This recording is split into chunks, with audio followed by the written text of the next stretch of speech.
Всех приветствую на канале Творческий сундучок, с вами Татьяна.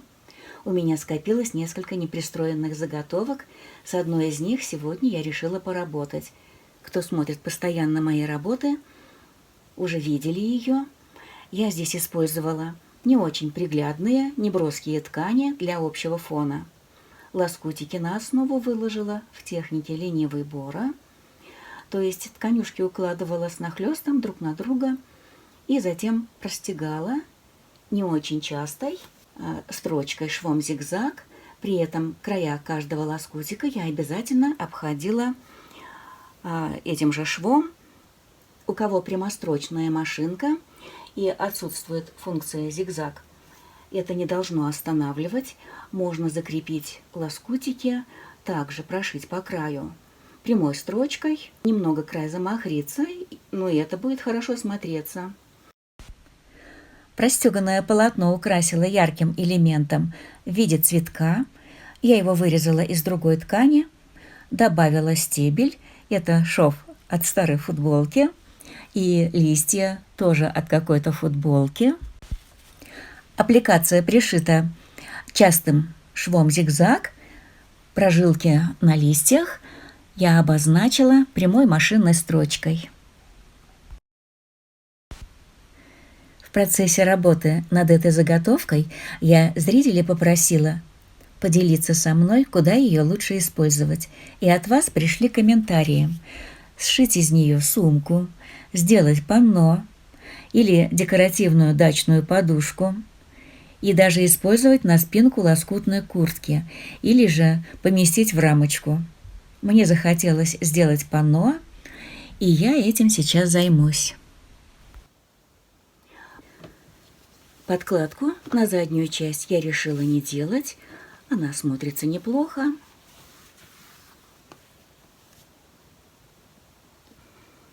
Я нарезала бейки шириной 4 сантиметра, вот такого защитного цвета. Она подходит здесь под тональности. Вот. И еще 2 ленты шириной 5 сантиметров я соединила 2 вместе. Эта заготовка у меня пойдет на шлевке. Сейчас я это буду выворачивать, сделаю это за кадром. И вот я вывернула и отутюжила. У меня получилась ширина 3,7, около 4 сантиметров. Теперь я эту деталь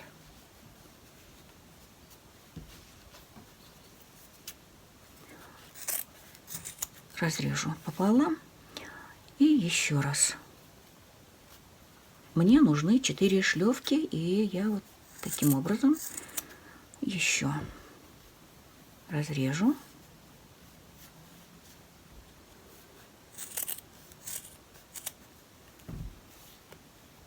Вот так.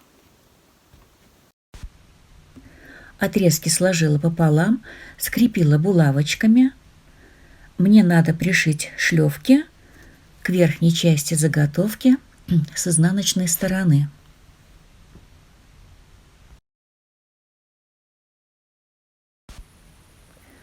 Крайние шлевки я закреплю, отступив от края заготовки на 1,5-2 сантиметра.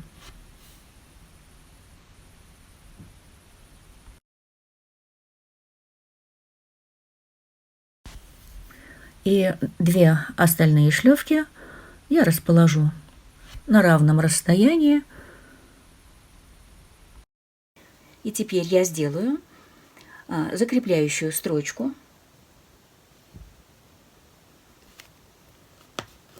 Так вот я пристрочила. И теперь с лицевой стороны я прикладываю бейку и пристрачиваю. Пришитую бейку отгибаю на изнаночную сторону, делаю подгибку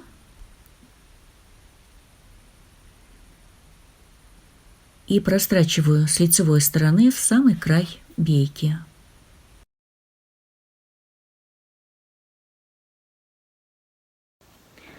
Ну и вот, пришила.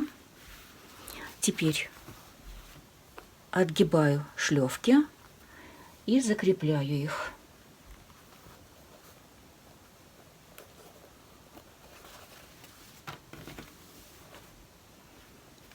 Ну, а чтобы булавочки снизу не мешали, я их переколю на верхнюю сторону. И все, идем к машинке. И теперь я проложу строчку по верхнему краю, которая закрепит шлёвки вот в таком положении. Так, ну вот я прошила. И следующая бейка сейчас будет пришита снизу. И потом я обработаю боковые срезы. Вот снизу бейку пришила. Боковые бейки в начале строчки я подворачиваю вот таким образом на изнаночную сторону.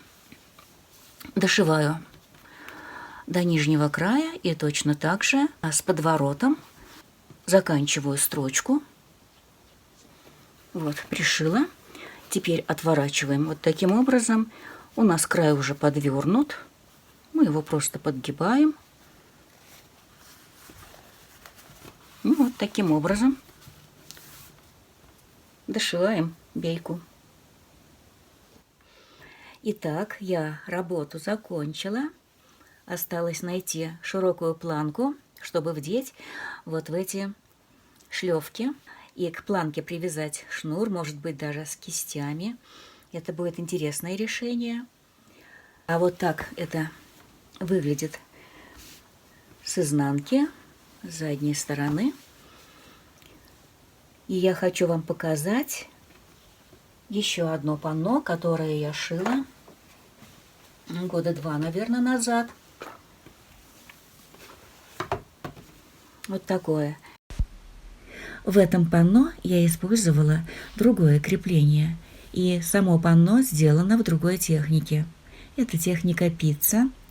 На основу я разложила джинсовые обрезки и готовые цветы, которые выполнены из органзы, и тычинки сделаны из бисера. Бабочка тоже вырезана из органзы. И затем поверх сеточки отстрочена золотой металлизированной нитью.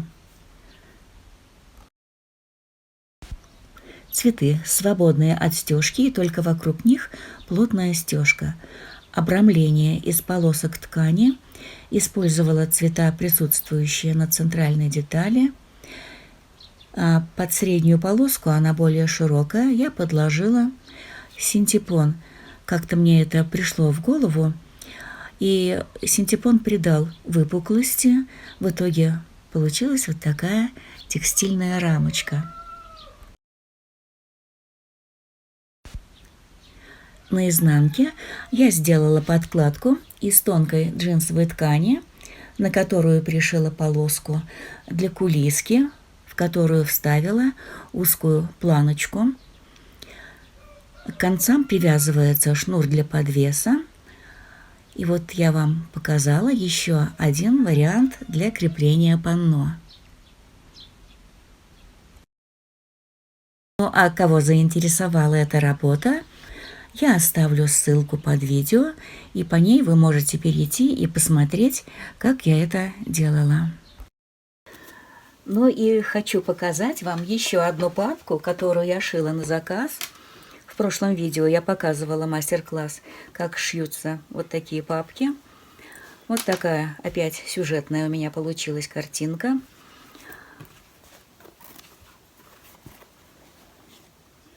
Так выглядит папка изнутри.